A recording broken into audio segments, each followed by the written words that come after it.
안녕하십니까. 오늘 첫 번째로 세도 정치에 대해서 설명해 보도록 하겠습니다. 일단 세도 정치라는 것은 특정 인물이나 가문이 정권을 잡는 것을 말하는데, 이 세도 정치가 일어났던 배경을 설명해 드리자면, 이 정조가 죽고 나서 11살이라는 어린 나이에 순조라는 아들이 왕위에 즉위를 하게 됩니다. 당연히 어린 나이이기 때문에 정치를 제대로 할 수 없어서 이제 그 순조의 어머니의 어머니 쪽의 세력들이 권력을 잡게 되는데, 이때 우리는 그 세력을 바로 외척 세력들이 권력을 잡았다라고 볼 수 있습니다. 자, 그래서 세도 정치가 나왔던 결과로는 간단하게 8가지가 있는데, 그 첫 번째는 바로 왕권이 약화했다.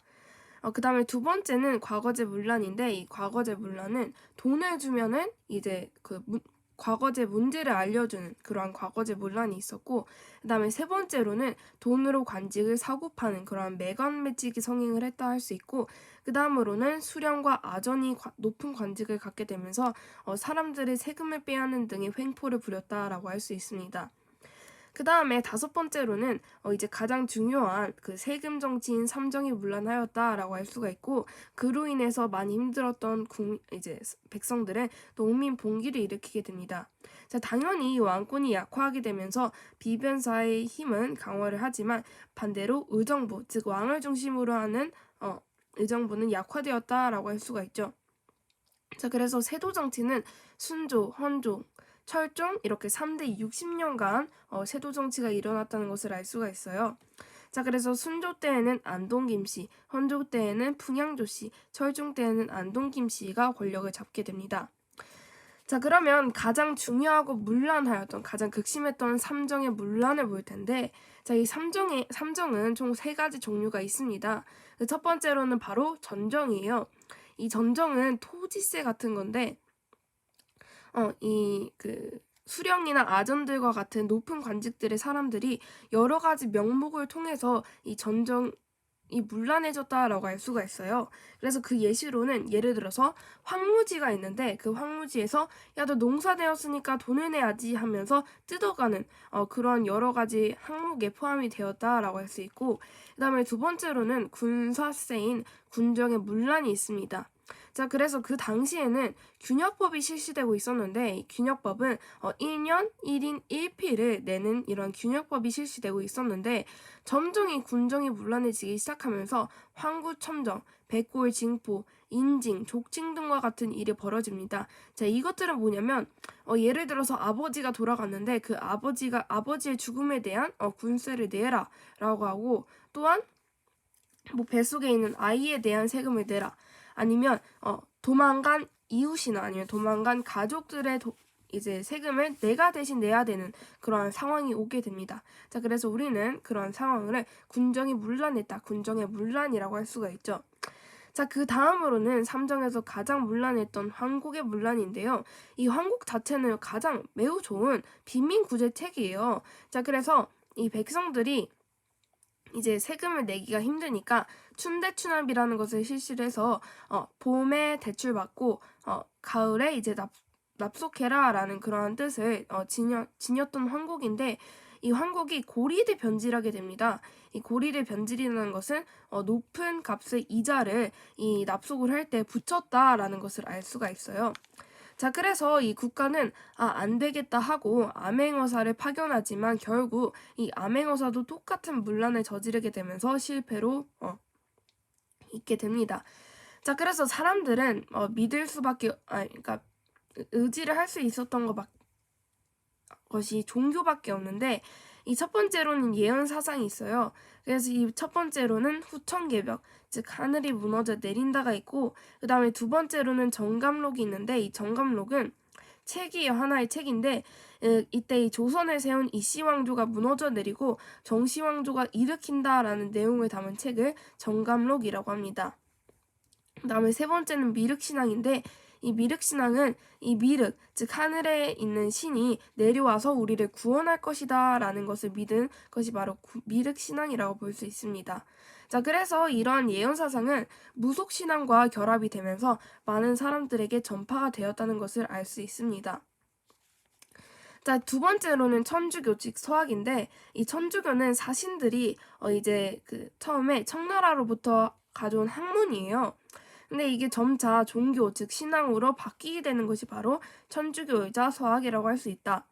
자, 그래서 이 사신들은 남인과 중인이었는데 이 남인과 중인이 가져오지만 평민과 여자들 즉 부녀자들 사이에서 많은 유행을 하게 됩니다. 자, 그 이유를 살펴보면 일단 첫 번째로는 인간 평등을 주장했고 그 다음에 두 번째로는 제사의식 거부를 했습니다. 근데 이 제사의식을 거부한 이유는 당연히 이제 천주교 즉 천주교에서 믿는 신이 있겠죠. 이 신만 믿기 위해서 다른 신들이나 그런 것을 믿지 않는다라는 의미를 담아서 제사의식을 거부했다고 해요. 그 다음에 세 번째로는 내세사상이어서 이 사람이 죽게 되면은 천국과 지옥으로 간다는 그러한 내용을 담은 것이 바로 내세사상이다. 자, 그래서 이 천주교는 그 나라로부터 근데 탄압을 매우 많이 받게 되는데 그 이유가 바로 인간평등을 주장했기 때문이에요. 이 인간평등 같은 경우에는 신분질서를 거부하는 모습을 보이면서 성리학적인 신분질서를 거부한다라는 것을 명목으로 해서 이 탄압을 받게 됩니다. 그래서 많은 천주교인들이 죽게 되는데 우리는 그 사건을 신유박해 사건이라고 합니다. 자, 그 다음으로는 동학인데 이 동학은 기본적으로 천주교를 반대한다라는 의미에서 몰랑 양반인 최재우가 만들어낸 종교입니다.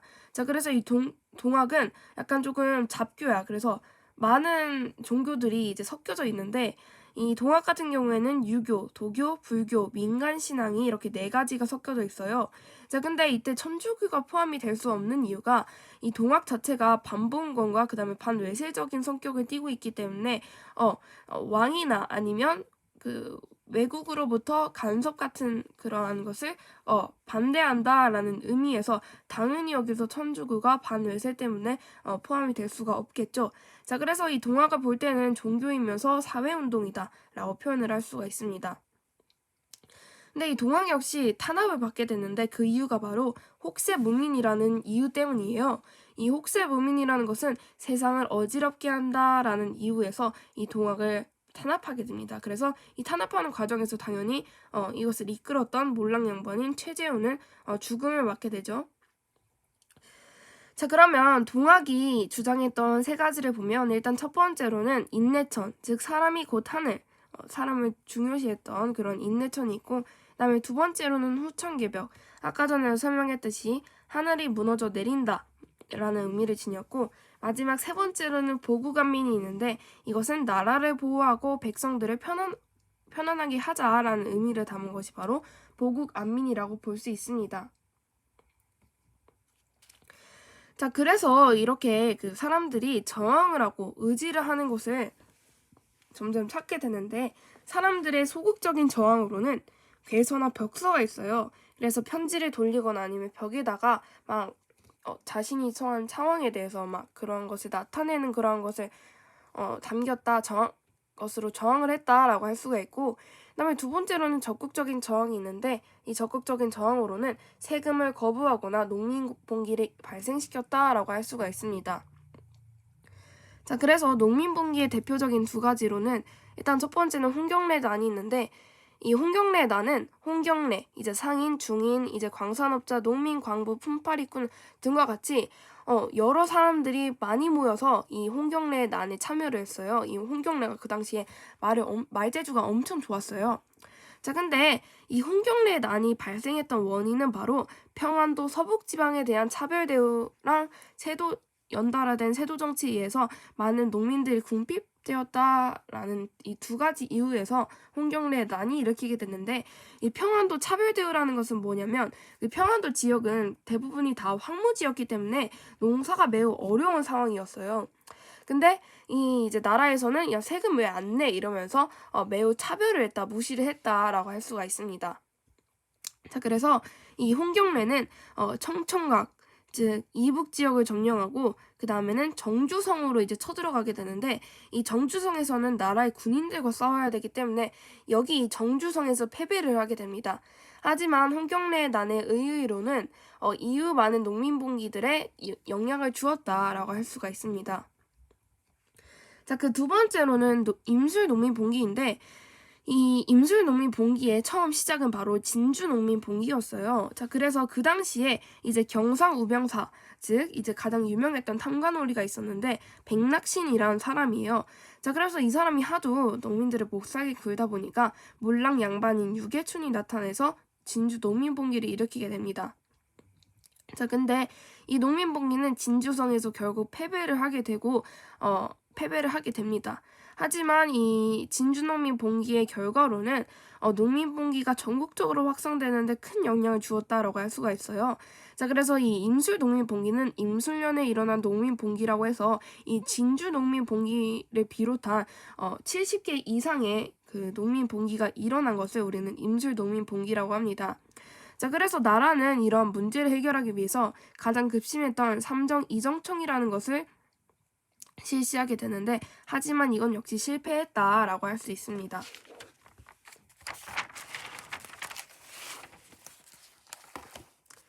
자, 이제 두 번째로는 조선 후기에 상품화 이제 경제가 발달했는데, 일단 첫 번째로는 농업이 발달했죠. 그 이유가 바로 생산량이 증대했다인데, 이 첫 번째 이유로는 수리시설이 확충되었다. 즉 저수지 보와 같은 이런 물을 이제 아껴둔 저장해두는 공간이 확충되었고, 그 다음에 두 번째로는 이제 이 조선에는 황무지 같은 땅들이 많았는데 농사를 이제 짓기 좋게 토지를 개간하였고, 그 다음에 세 번째는 이제 그 토지, 즉 땅에다가 비료를 뿌리는 그러한 시비법을 개량하였고, 네 번째는 상품 작물을 재배하기 시작합니다. 이 상품 작물은 대표적인 예시로는 담배와 약초 등이 있죠. 자, 그 다음에는 가장 중요한 모내기법인데, 이 모내기법은 일단 첫 번째로 생산력을 증대시켰고 반대로 노동력을 절감시켰어요.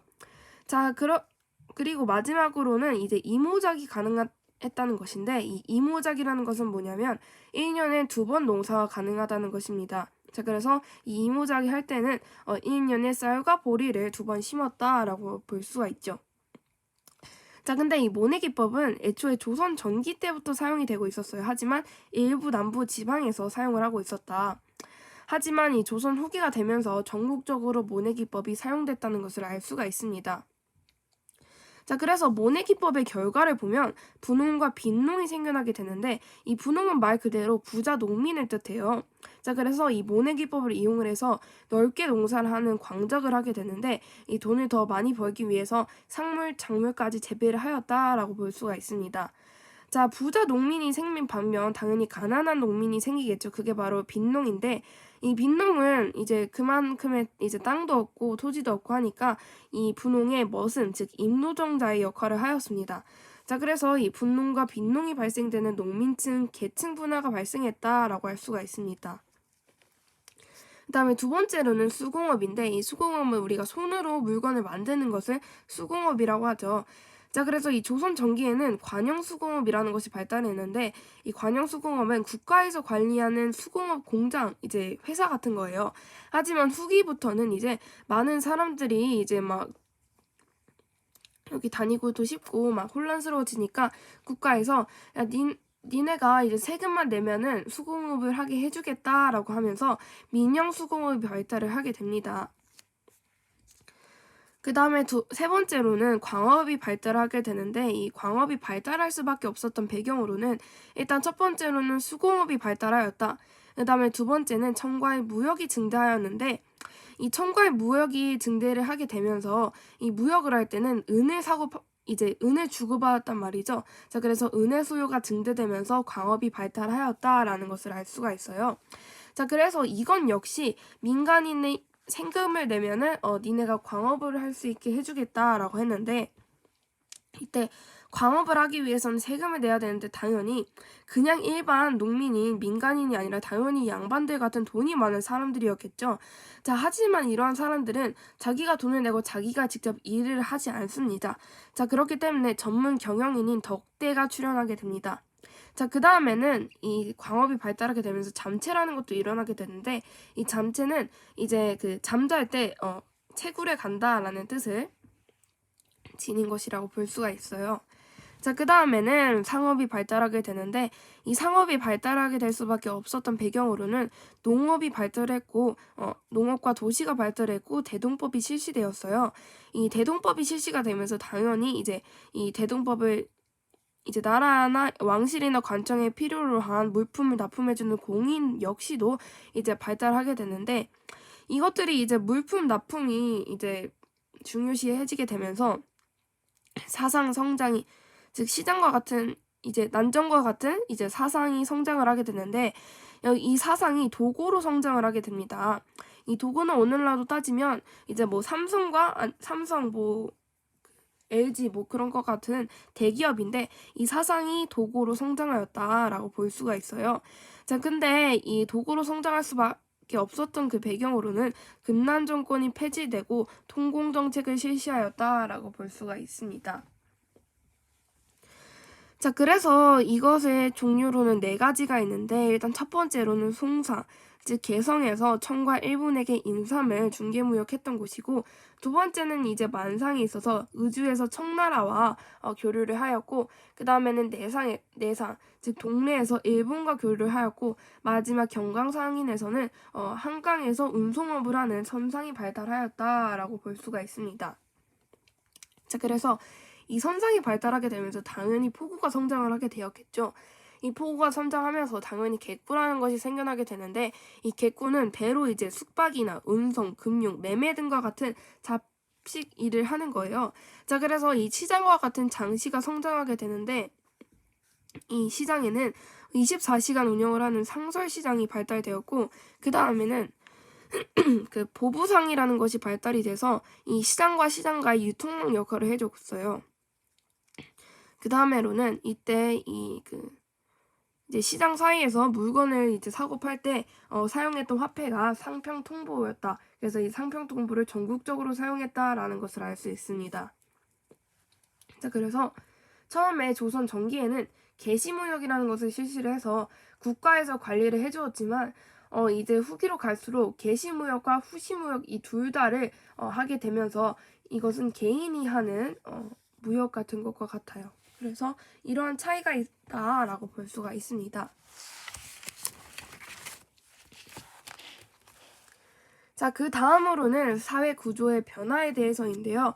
이때의 조선 후기에는 신분제가 동요를 하게 됩니다. 자, 그렇게 되면서 양반의 수는 증가하지만 반면에 상민과 노비 수는 감소하는 것을 알 수 있는데 이것을 우리는 양반 중심 사회 질서가 동호하였다라고 표현을 할 수가 있어요.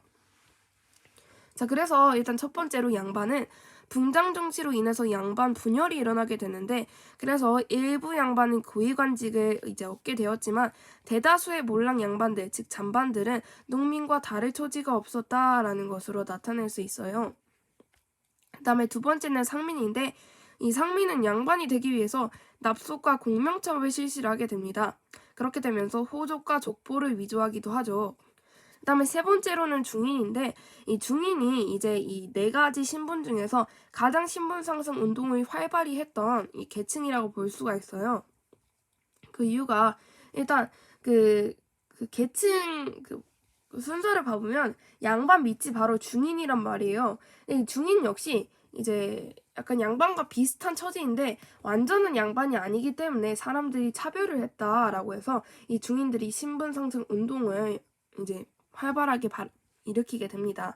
자, 그래서 중인의 이제 대표적인 예시로는 이제 홍길동과 같은 서열이 있는데 이 서열은 엄마 아빠 둘 중에서 한 분이 이제 그 노비 천민 출신이었다라고 해서 이 관직을 높게 이제 할 수가 없는 그런 상황에 처인 사람들을 바로 서열이라고 합니다.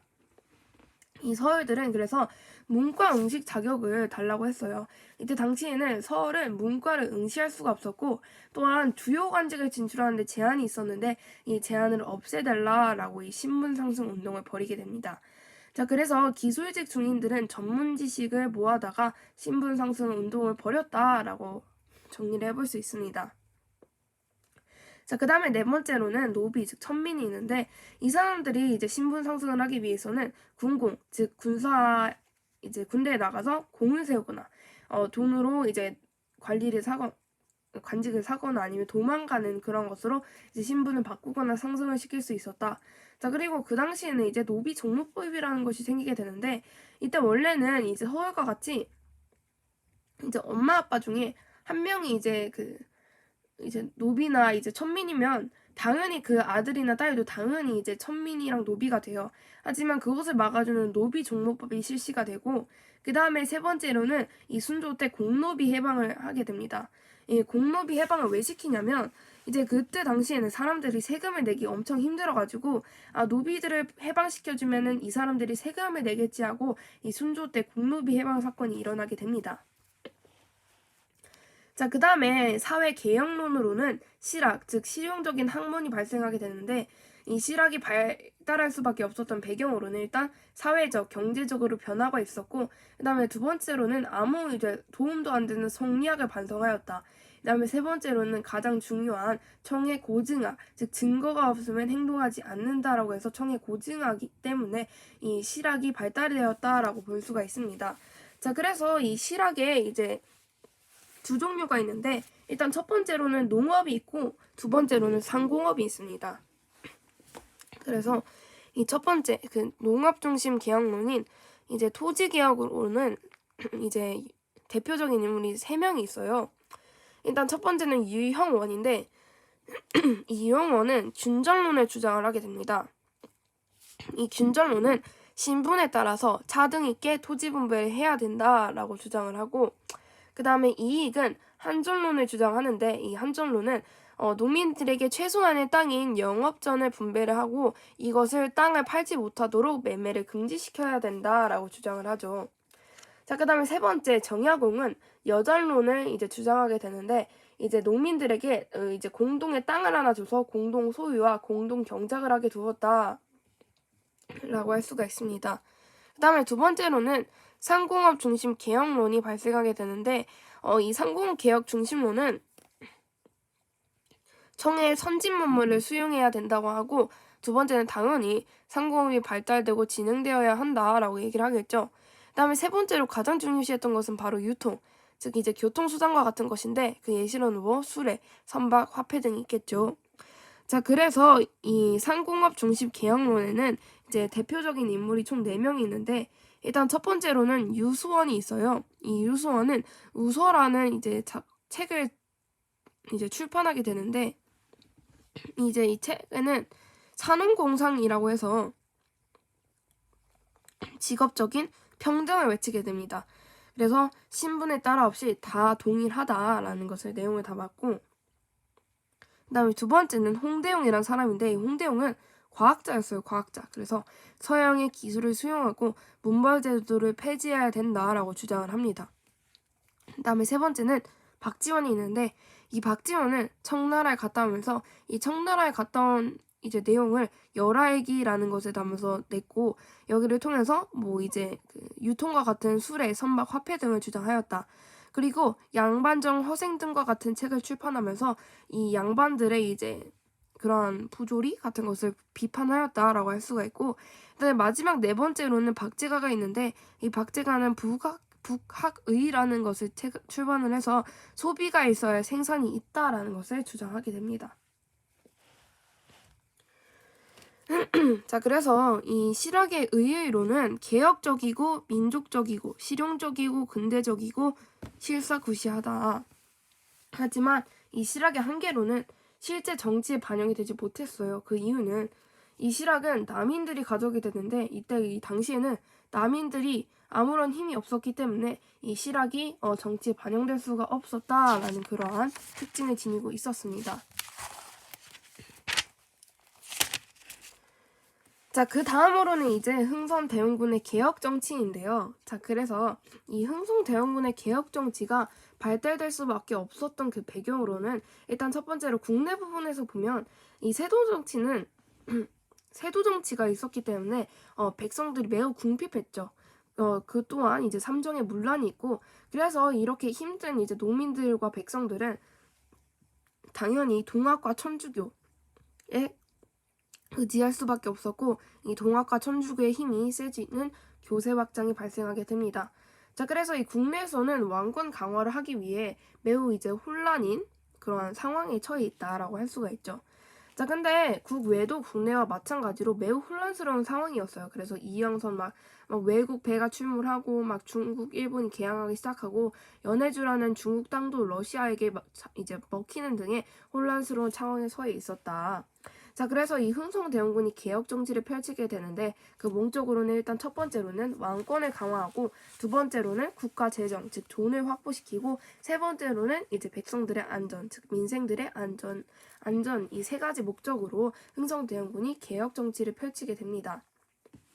그래서 정치 부분에서 보면 왕권 강화를 위해서였는데 이때 당시에는 이 세도 정치가 발생되었기 때문에 이 세도 정치에서는 이때 안동김 씨가 정권을 잡고 있었단 말이에요. 그래서 이 안동김 씨를 척결, 이제 끌어내려서 죽이는 등의 그러한 안동김 씨의 척결을 했고, 그래서 이 과거제가 물러나왔기 때문에 인재를 능력으로 등용시켰다라는 것까지 알 수 있습니다. 자, 그리고 그 세도 정치의 결과 중 하나인 비변사의 힘이 비변사의 힘이 이제 강화되었고 의정부의 힘은 약화되었는데 이 정치 부분에서 왕권을 강화시키기 위해서 비변사는 축소하고 의정부는 강화시켰다라고 할 수 있습니다. 자, 그래서 이런 내용들을 담은 것을 이제 법전, 즉 하나의 책으로 이제 대전회통으로 만들게 됩니다. 자, 그래서 경제적인 면에서 보았을 때는 국가 재정을 확보하였는데 이때 당연히 극심했던 것은 당연히 삼정의 문란이겠죠. 자, 그래서 이 토지세에서는 양전으로 바꾸게 되는데 이 양전은 이제 자신이 소유하고 있는 밭의 크기를 재면서 그에 따른 세금을 내게 했다라는 것이 양전이고, 그 다음에 두 번째는 이제 그 군대에 가게 되는 그런 군사세인데 이 군정은 호포제로 바꾸게 됩니다. 이 호포제는 뭐냐면 그때 당시에는 군정을 양반들은 안 냈단 말이에요. 그래서 이 호포제를 실시하면서 양반들 너네도 세금 내라 라고 외쳤던 것이 바로 호포제였고, 그 다음에 마지막 이제 가장 극심했던 황곡은 사창제라는 것을 실시하는데 이 사창제는 이제 좀 업그레이드된 빈민구제책이라고 볼 수가 있어요. 그래서 고리대 변제 같은 이런 문제들을 좀 해결해 주었다라는 것이 사창제라고 할 수가 있습니다.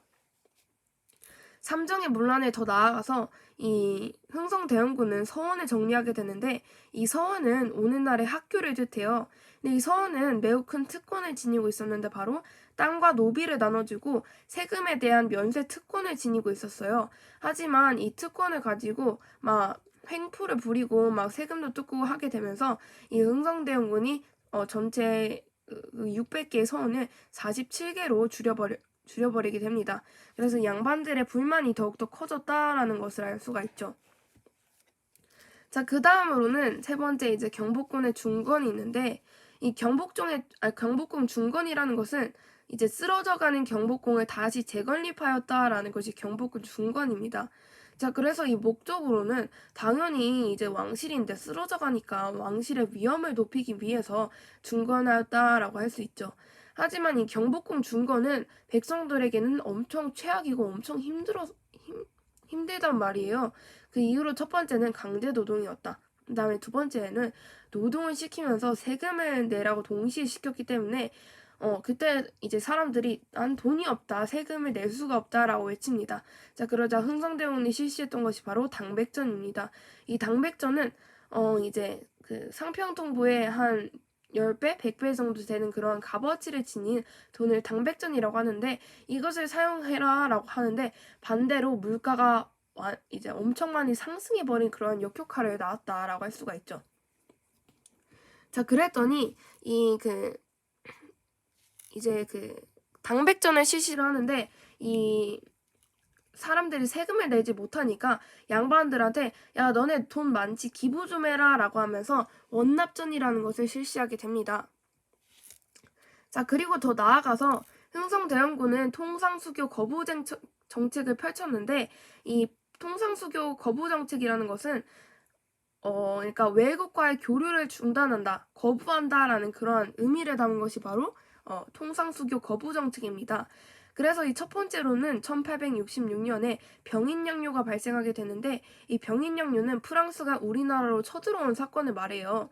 자, 근데 이 병인양요가 일어났던 원인으로는 병인 박해가 있는데 이 병인 박해가 일어난 또 원인으로는 러시아는 나라가 매우 춥기 때문에 바다로 이제 나갈 때 물이 없니다. 자, 그래서 이 부동왕 즉 얼지 않은 항구를 찾아서 남하 정책 밑으로 내려오는 남하 정책을 펼치게 되는데 이 러시아 밑에 즉 남하 정치에는 우리나라가 포함되어 있었다. 자, 그래서 이 우리나라 흥성대원군이 뭐라고 하냐면 우리나라에 있던 프랑스 선교사 9명한테 가서 야, 너네 나라가 우리나라 좀 지켜줘라 라고 하는데 이 프랑스 선교사가 이것을 거부를 하게 돼요. 그러자 이 흥성대원군이 프랑스 선교사 9명과 그 다음에 천주교 이것을 왜 죽이냐고 뭐라고 했던 천주교 신자들을 모두 다 처하게 됩니다. 자, 그 다음에 두 번째는 제너럴 셔먼호 사건인데 이 제너럴 셔먼호 사건은 똑같은 1866년에 일어나요. 그래서 이 미국의 상선이 우리나라 평양에 도착을 하게 되는데 조용히 가면 되는데 이 평양에서 막 횡포도 부리고 막 돈도 뜯고 그랬어요. 자, 그래서 이 평양도 사람들이 이 제너럴 셔먼호라는 미국 상선을 불태워버립니다. 그것이 바로 제너럴 셔먼호 사건이라고 할 수가 있고 그 다음에 세 번째로는 이제 병인 양요, 아까 전에 그 병인 박해 때문에 일어났던 병인 양요가 드디어 일어나게 되는데 일단 이 원인은 바로 병인 박해 때문이죠. 자, 그래서 이 프랑스는 우리나라 강화도로 쳐들어오게 됩니다. 초기에는 프랑스가 유리를 했어요. 하지만 이제 후기부터는 이 두 전투로 인해서 우리나라가 승리를 얻게 되는데 일단 첫 번째로는 한성근의 문수산성, 그 다음에는 양원수의 정족산성이 있다라고 할 수가 있습니다. 자, 근데 이 프랑스는 자신네들이 졌다고 해서 자신네들이 졌는데도 불구하고 우리나라의 문화재를 많이 약탈해 가요. 그래서 그 중에 이슈 중 하나가 외규장각을 약탈해 갔다. 즉, 이 규장각이라는 것은 도서실인데 도서실의 텍스트를 다 약탈해 갔다라고 할 수 있습니다. 그 다음에 그 사이에는 오페레트 도굴 사건이 일어나게 되는데 이 독일 성인이 이제 흥성대원한테 직접 가서 우리 교류 좀 하자라고 했는데 이 흥성대원이 싫어라고 거부를 합니다. 그러자 화가 난 독일 상인은 남영군이라는 그 흥성대원의 아버지의 묘에 가서 도굴을 했던 그 사건이 바로 오페레트 도굴 사건이에요. 그 다음에 다섯 번째로는 신미양요가 발생하게 되는데 이 신미양요는 1871년에 미국이 우리나라로 쳐들어온 사건이에요. 이 원인은 바로 제너럴 셔먼호 사건 때문인데 이 그 병인 양요랑 병인 박해를 보면 바로 일어났는데 이 미국 신미 양요 같은 경우에는 5년 후에 일어났어요. 그 이유는 바로 배가 불탔기 때문에 돌아갈 수가 없어서 이제 5년 후에 이것을 알게 된 미국이 우리나라로 쳐들어오게 됩니다. 자, 그래서 강화도로 쳐들어오게 돼서 이 우리나라의 초지진과 덕진진을 점령을 하게 됩니다. 하지만 여기서 어제연 장군이 광성보에서 큰 저항을 하게 되면서 결국 미국이 다른 이제 외부 싸움도 많이 있었고 하니까 미국이 스스로 퇴각을 하게 돼요. 자, 그래서 여러 가지 일들이 일어나게 되면서 흥성대원은 지치게 됩니다. 그래서 척합이라는 것을 세워서 우리는 절대 다른 나라와 교류를 하지 않겠다라는 내용을 담은 비를 세우게 됩니다. 자, 그래서 이 척합의의 긍정적인 부분으로는 우리 조선의 자주정신을 엿볼 수 있지만 부정적인 면으로는 우리 조선이 일본보다 발전할 수 있는 그러한 근대화 부분이 매우 지연되었다라는 그런 부정적인 측면을 지니고 있습니다. 자, 그 다음으로는 이제 조선의 개항에 대해서 내용인데 드디어 이 조선이 문을 열고 개항을 시작하게 돼요. 그 이유가 바로 흥성대원군의 아들이었던 정조가 이제 왕위에 즉위를 하게 되는데 그의 아내였던 명성황후가 개항파예요. 자, 그래서 이 개항파를 이제 기본으로 한 통상 계열론이 발달이 되는데 그 대표적인 이제 인물로는 박규소와 유흥기가 있다. 그 다음에 세 번째로는 정한론이라는 것이 있는데 이 정한론은 일본이 주장했던 것으로 우리나라 한국을 정벌하자라는 것을 정한론이라고 합니다. 자, 그래서 조선이 이제 개항을 시작했던 이제 가장 큰 계기가 뭐냐면 일본의 운요호 사건인데 이 운요호 사건이 뭐냐면 이제 일본 배가 우리 이제 강화도 지역에서 계속 왔다 갔다 하니까 우리나라가 야, 너네 나라로 돌아가라라고 하게 되면서 이 견제 사격을 하게 돼요. 이 대포를 바다에 쏘게 되는데 일본이 뭐라고 받아들이냐면 야, 니네 우리 보고 지금 전쟁하자는 거야 라고 하면서 강화도로 쳐들어왔던 사건이 바로 운요호 사건입니다. 자, 그래서 우리나라로 쳐들어오게 되면서 이제 우리나라 보고 조선에 개항을 하라고 해요. 자, 그래서 이때 맺었던 조약이 바로 강화도 조약입니다. 자, 그래서 이 강화도 조약에 담긴 4가지 내용을 보면 일단 첫 번째로는 부산, 인천, 원산 이 3가지 곳을 개항하라고 하였다. 그 다음에 두 번째는 조선은 자주국이다 라고 외치는데 진짜 조선이 자유로워서 자주국이다 라고 외친 것이 아니라 청과에 우리 그때 당시에는 조선은 청을 섬기고 있었단 말이에요. 그렇기 때문에 이 청나라 역시 우리나라를 식민지로 삼고 싶었어. 그래서 이 청의 종주권, 즉 종과 주인관계, 즉 종주권을 배제시켰다. 그다음에 세 번째는 치외법권인데 이 치외법권은 뭐냐면 이제 예를 들어서 일본 사람이 우리나라에 와서 살인을 저질렀는데 이 일본 사람이 우리나라에서 재판을 받는 것이 아니라 일본 나라에서 재판을 받는 것이 바로 치외법권입니다. 그 다음에 네 번째로는 조선의 해양 침략인데 이것은 말 그대로 우리나라의 해안을 길이를 막 자갖고 막 쟀다는 거예요. 그 이유가 뭐냐면 바로 자신들이 식민지로 삼기 위해서였겠죠. 자, 그래서 이 강화도 조약의 성격을 보면 우리 조선의 최초의 근대적인 조약이에요. 우리나라가 이제 나라와 나라 사이에서 도장을 쾅쾅 맺고 했던 최초의 이제 근대적인 조약인데 이것은 매우 불평등 조약이었다라고까지 알아주시면 됩니다. 자, 하지만 이 일본은 이 강화도 조약으로 만족을 하지 못해요. 그래서 부속 조약이라는 것을 맺게 되는데 이 부속 조약은 뭐냐면 일본 수출입 상품에 무관세를 적용시켜라 라고 한 것입니다. 자, 그래서 이 강화도 조약과 부속 조약을 본 서양들이 야 우리와도 조약을 체결하자라고 해서 우리나라가 미국과 이제 조미수 통상 조약을 맺게 됩니다. 근데 이 조미수 통상 조약을 맺을 수 있었던 그 배경으로는 일단 첫 번째는 조선 책략 때문인데 이 조선 책략은 청나라의 이제 청나라 사람인 이제 황준원이라는 사람이 쓴 책인데 자, 우리 조선이 지금 위기에 처해 있다. 그래서 이 문제를 해결하기 위해서는 일본, 미국과 개항을 해야 된다라는 내용을 담은 책이에요. 그리고 두 번째는 청의 알선이 있었는데 이 알선은 청나라가 우리나라한테 미국을 소개시켜준 거예요. 그래서 이 청의 알선 때문에 우리나라가 미국과의 조미수 통상 조약을 맺을 수 있었다라고 할 수가 있습니다. 자, 그래서 이 조약의 내용을 간단히 살펴보면 일단 신기했던 것은 미국한테는 관세를 이제 매겼어요. 그 다음에 두 번째는 똑같이 이제 치외 법권, 우리나라에서 죄를 저질러도 이제 그쪽 일본이나 아니면 미국 나라에 가서 재판을 받는 거. 그다음에 세 번째로는 최애국 대우라서 최고의 이제 혜택을 주는 그러한 대우를 받게 이제 하게 되었다라는 것이 조미수 통상 조약의 기본적인 내용입니다. 자, 그래서 이 개화파라는 것이 성장을 하게 되잖아요. 근데 이 개화파라는 것은 뭐냐면 서양과 일본을 받아들이자라는 거예요. 자, 그래서 이 대표적인 인물로는 아까 전에 말했지만 박규수, 유홍기, 명성황후, 김옥균, 홍영식 등과 같은 통상 개화론을 주장했던 사람들이 있죠.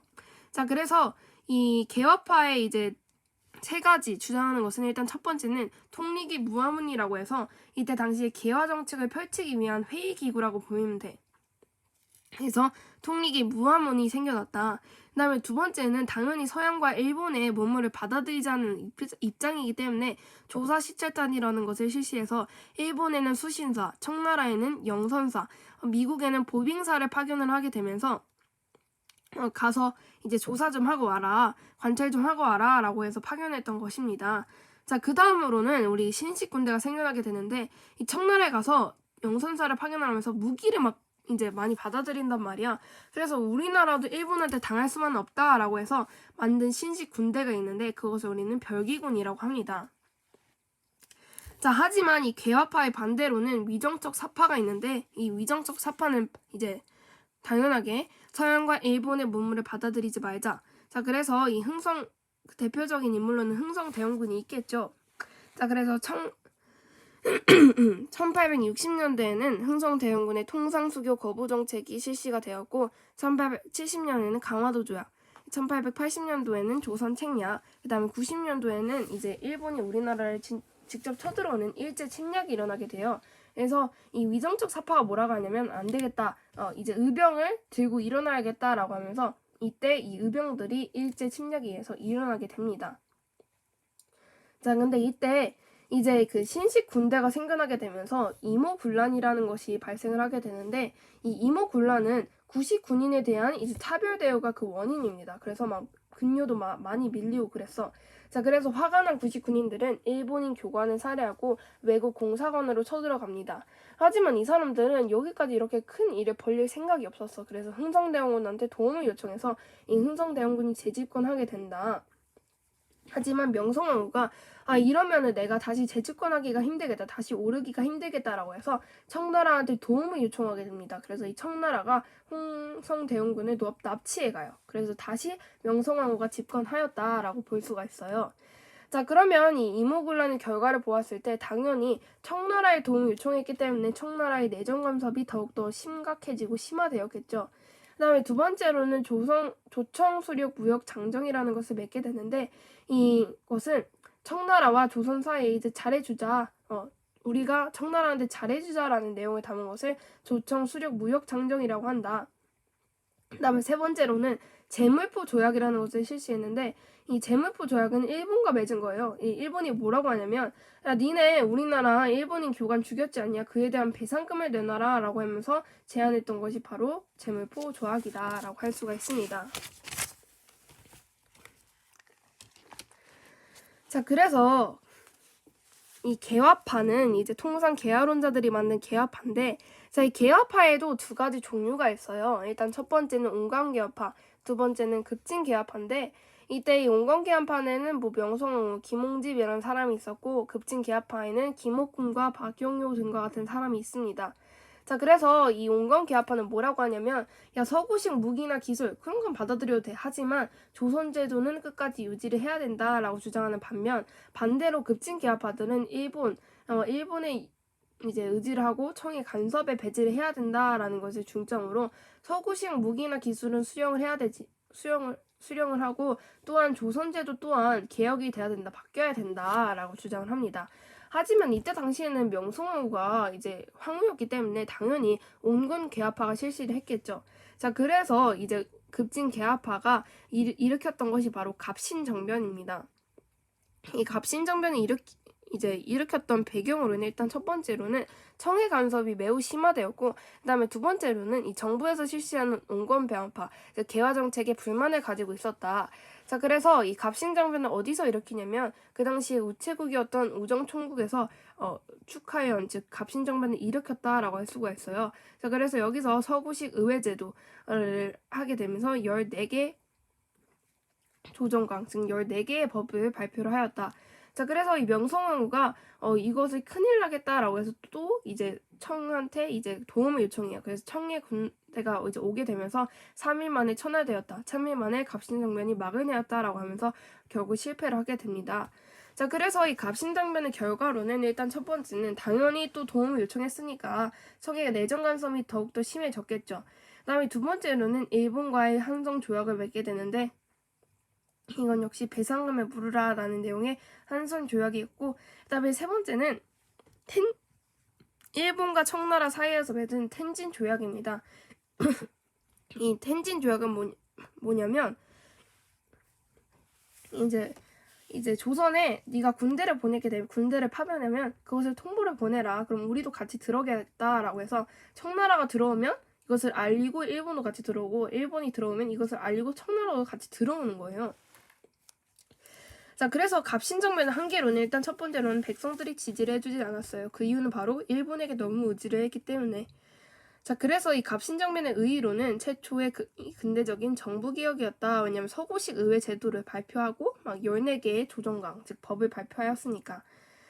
자, 그래서 청의 내정 간섭이 심해지게 되면서 이제 명성황후는 안 되겠다라고 하면서 러시아와 친하게 지내자라고 하면서 러시아의 친러 관계를 매우 이제 좋게 하려고 해요. 근데 이때 뜬금없이 거문도 사건이 일어나는데, 이 거문도 사건은 영국이 우리나라의 거문도라는 섬을 이제 먹은 거예요. 자, 그래서 이 우리나라가 한반도를 주의로 해서 위기감을 느끼게 되고, 육일준, 그 다음에 불러 같은 사람들이 중립국가론이라는 것을 하게 되면서, 야, 우리는 이제 어느 나라에 이제 속하지도 않았고 이제 식민지로 삼을 수 없는 나라로 만들려고 노력을 하였으나 이것도 별 이제 큰 효과는 없이 실패로 끝나게 돼요. 자, 그 다음으로는 이제 청과 일본의 상인 전쟁이 있는데, 자, 이것의 간단한 배경으로는 이제 청나라와 일본이 우리나라에서 막 수많은 막 식량들을 막 약탈해 갑니다.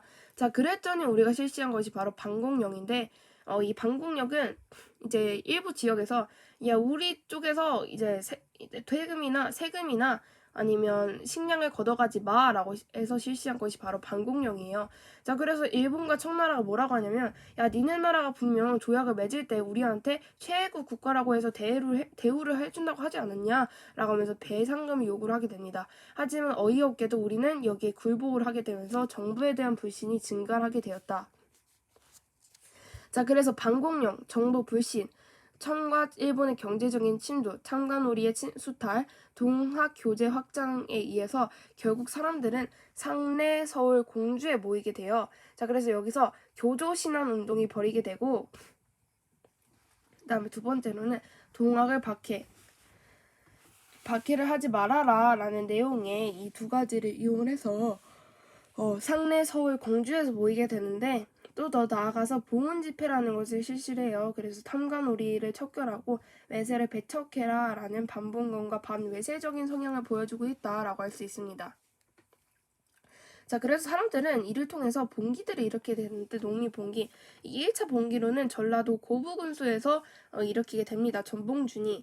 이 조병갑이라는 그 당시에 유명한 탕가놀이가 있었는데, 이 사람이 막 세금 수탈을 많이 해가고 백성들을 힘들게 했단 말이야. 그래서 이 전봉준의 아버지가 처음에 이 사람을 찾아가서 우리 좀 그만 괴롭히라 라고 했더니 조병갑이라는 탕가놀이가 이 전봉준이라는 아버지 곤장을 100대를 때리면서 그 아버지가 돌아가시게 돼요. 자, 그래서 이 화가 난 전봉준이 결국 관할에 습격을 하게 되고 고부 백산에서 이제 김계남이라는 사람과 힘을 합치게 됩니다. 자, 그래서 이때 1차 봉기가 일어나게 되고 우리가 외쳤던 것이 바로 보국 안민과 제폭구민입니다. 자, 그래서 나라를 보호하고 백성들을 편안하게 하라라는 내용의 보국 안민과 제폭구민을 하였다. 자, 그래서 이 1차 봉기에서는 황룡총 전투에서 승리를 하고 황토연 이제 전투에서도 또한 승리를 얻게 돼요. 그래서 전주까지 점령을 하게 되는데, 이 명성황후가 안 되겠다라고 하면서 청나라의 군대를 요청을 하게 되고, 또 텐진 조약에 의해서 일본 군대까지 들어오게 됩니다. 자, 그래서 이 전봉준이 우리 이렇게까지 할 거 아닌데 라고 하면서 급하게 전주화약을 맺게 돼요. 그래서 우리 화해하자라는 그런 내용인데, 그래서 우리 두 가지만 들어주면 우리가 화해를 할게. 그래서 첫 번째는 집강소인데, 이 집강소는 전라도에 위치한 종민자치기구. 그래서 야, 너네들 참견하지 마. 우리 지역은 알아서 할게 라는 그러한 집강소. 그다음에 두 번째는 폐정개혁안을 이제 실시를 했다. 근데 이 폐정개혁안은 이제 큰 효과가 딱히 또 없었어요. 그래서 잘 이루어지지 않았지만 이때 이 사람들이 그냥 잘 넘어갔다? 이런 식의 상정이 됐다고 하더라고요. 자, 그 다음으로는 이제 2차 봉기가 일어나게 되는데, 2차 봉기가 일어났던 이유는 이때 이 청나라와 이제 일본 군대가 우리나라로 들어오게 되는데, 일본이 물러가질 않고 경복궁을 점령해버려요. 그리고 또한 청일 전쟁을 일으키게 됩니다. 자, 그래서 2차 봉기가 일으키게 되는데, 이 일본이 우리나라 쳐들어와서 이제 마지막 전투가 공주 우금치 전투였는데, 여기서 패배를 하고 실패를 하게 되면서 결국 이제 2차 봉기에서 실패를 거둬들이게 된다. 하지만 이것의 의의로는 그 뒤에 일어나는 가부개혁에 많은 반영과 영향을 주었다라는 것을 알 수가 있습니다.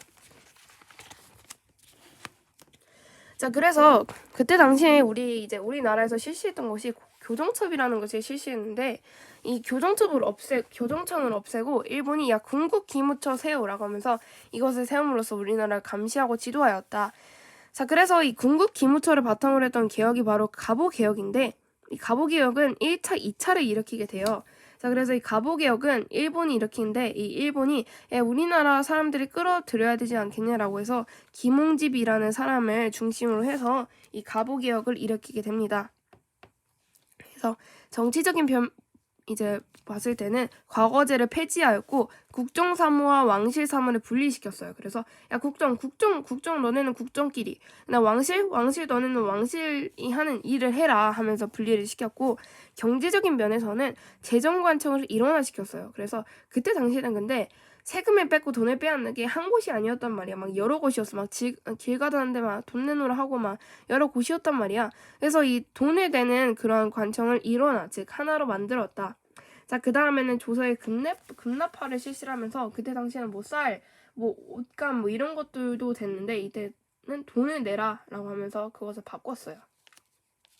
그리고 사회적인 부분에서는 되게 약간 재밌는 거라 할 수 있는데 신분 제도를 폐지해 버립니다. 그래서 일찍 결혼하는 조혼을 금지시키고 과부 제강을 허용해줘. 그래서 다시 시집 가는 거를 허용해 줍니다. 근데 2차 가보개혁에서는 일본이 김홍집이 마음에 안 든 거야. 그래서 박영희와 함께 힘을 합친 연립내각이 이뤄지게 된다.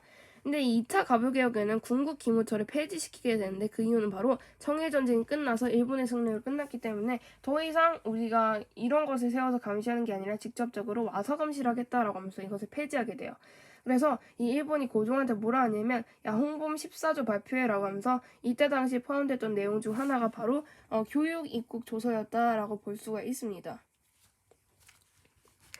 자, 그래서 청일 전쟁이 아까 그 2차 동분기에서 일어나게 되면서 결국 일본 승리로 이제 끝나게 되는데 이 일본이 승리하게 되면서 이제 청나라에 있던 랴오둥 반도를 가지게 돼요. 자, 그랬더니 이때 러시아, 프랑스, 독일이 이 세 나라가 야 그건 아니지라고 하면서 삼국 간섭을 하게 됩니다. 그래서 이때 일본이 굴복을 하게 된다. 자, 그래서 이 결과 이 조선 내 친러기야 세력 이제 야 우리나라 러시아와 친하게 지내야겠다라고 하면서 명성황후가 이제 실시를 하게 되는데 자, 이것을 못마땅하게 여긴 일본이 을미사변 즉 명성황후를 시해하는 사건이 일으키게 됩니다.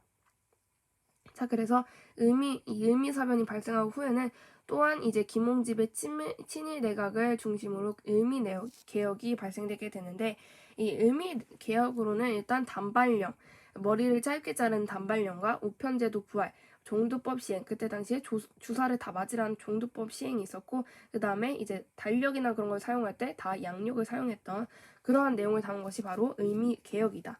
자, 그래서 을미개혁에 불마땅하고 있던 백성들과 농민들이 의병들을 일으키게 됩니다. 자, 그래서 이것에 일으키게 된 배경으로 일단 첫 번째로 우리 그 조선의 황후였던 명성황후를 시해하는 을미사변이 일어나게 되고 두 번째는 이때 당시에는 부모님이 물려주신 거라면서 머리나 그런 것을 매우 이제 중요하게 길렀단 말이야. 근데 이것을 다 잘라버린 단발령이 실시되었다. 자, 그래서 이 명성황후가 시되면서 당연히 다음 차례는 고종황제겠죠.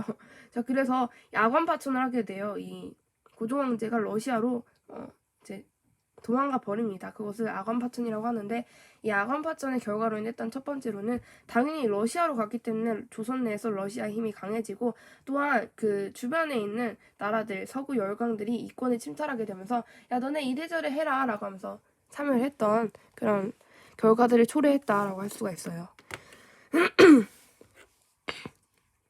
자, 그래서 자 이것을 이제 해결하고자 독립협회가 만들어지게 되는데 이 독립협회는 서재필과 같은 지식인들이 만든 것 같고 이 정부에서는 독립신문을 만들어냈죠.